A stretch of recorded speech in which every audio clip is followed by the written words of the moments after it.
Taxi! Please stop for me. No.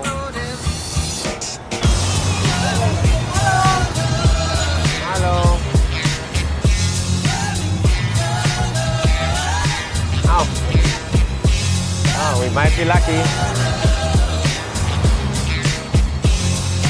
ไป55 Pochana นะครับ ใกล้ Go! I'm hungry. I really am. After you were teasing me with that chicken.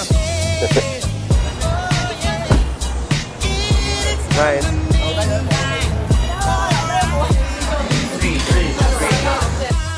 Today I'm taking you to a real classic when it comes to late night eating. The place is called Pochana. It's down in Tonglo.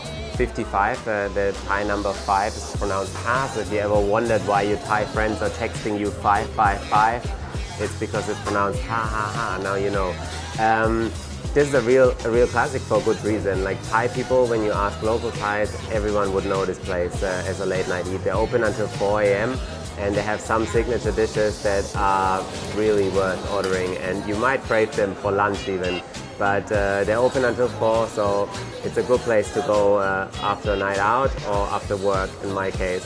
Best dishes here for me are the ones cooked Chinese style in a wok. They get this taste right. If you fry it at super high heat in an old wok, you get this taste and smell that is impossible to recreate any other way. Like you can't do it in a pan and you can't do it in a new wok. And so the wok fried stuff is really good. And I think they also use a bit of pork lard and like quite on the greasy side, which just makes it super delicious. That's the big boss here. Do you mind if we have a look in the kitchen? Yes. Thank you so much. Thank you very much. Let's go. It's the prep station. Where's the woks? The woks are here now. This is a townhouse sort of setup. You see street food places in Old Town that sort of have the same kitchen setup. They have quite an extensive menu, but many of these places focus on one dish and one dish only. Even though they're in a shop house, it's then sort of considered street food. This is the secret room where the stuff happens with the wok. I just want to show you that wok cooking and the heat of the wok, because that's exactly what creates those flavors that are very hard to do any other way. Look at this man. It's seen a lot of grease in its days. It's not traditional Thai food. It's not Thai food as in the origins of Thai food, but it is Chinese food adapted. You might not realize it, but this is fusion food. This is it. This is the famous or sua. So oyster omelette, there's so many different versions. It's originated in Taiwan and then has merged into China. Quite different to this because the Thai dish is called tart. So it's wok fried, it's quite gooey, sticky. You see this? Eggy, greasy, and delicious. This vegetable here is chayote. It's one of the local Thai greens. It has a nice bite to it, and it has these little swirly, ferny, sort of fiddlehead, greeny, swirly things at the end. They also have the texture of noodles, like almost like crispy noodles. This is a good vegetable to get stir-fried any time. Like it tastes good as a stir-fry. The version here is more on the Chinese side. So you have this very nice smoky wok smell. You have egg in there, and you have wunsen, like the glass noodle in there. If you order it more Thai style in a Thai restaurant or Eastern restaurant, you would get it very different. You would get it with a lot of chili and garlic and more in a brown sauce. This version is delicious, it's smoky, and it's not spicy. So if you can't take spice, this is a very nice way to eat your chayote. If you're Thai food savvy, you definitely know gap pao. Gap pao is probably the national dish within Thailand. While som tam and pad thai are probably the famous dishes outside of Thailand, gap pao is like a Thai person could live on gap pao their entire life. There's so many different versions. The one that is most famous is minced pork a lot of the time, or minced chicken, fried Thai style with garlic, chili, and holy basil. There's many different basil varieties in Thailand, but the two ones that you probably know is Thai basil, which is the sweet basil, and holy basil, and that's a spicy basil.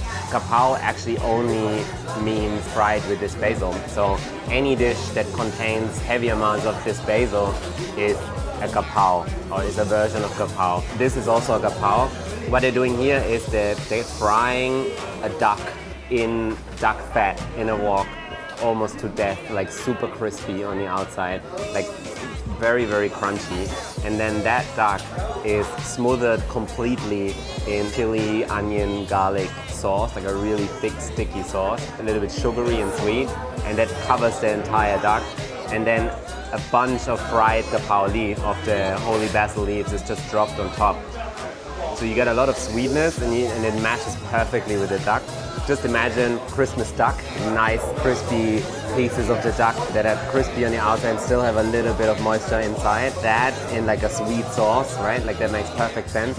But then you add a bit of spice and you add this Thai holy basil aroma and spiciness, and it just makes it a really good dish. This is in itself, just with rice, is a good dinner.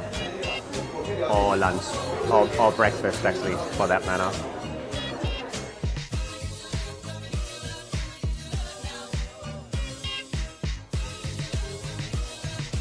When it's 12 noon, it's pretty clear you should be eating lunch. And when it's 9 o'clock, you should be having dinner. And when it's 7 in the morning, you should be having a cereal or a croissant. But when it's 3 a.m. at night, like anything goes. You can eat whatever you feel like eating. And what you feel like eating might change. Like on Monday at 3 a.m., you definitely feel like something different than on Saturday. And it's almost poetic. You got this time slot with no set meal period, but it's also a time where when you're awake you might be super hungry because your body is sort of out of tune and you're in this period of like, damn, I want to eat something now. That's why I love seeing like what goes on. You know, like it shows you a very different side of a city. Like you see a very different vibe, and the functionality of a city is different, and you get this sort of like toned down version of it, and you see a very different focus. And when you eat at that time, like I had this experience like night after night. When you eat in a place at 3 a.m., people are talkative and they're like very easy to approach. And I've almost always meet people at that time. When you're out late night, you get to see the hidden bloodline of Bangkok.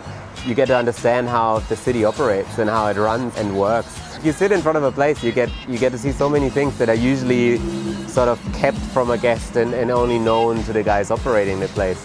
You get to see how it's cleaned and maintenance, or what supply comes in. That's stuff you don't see during the day. During the day, it's sort of business as usual, and it's more important to look clean and right.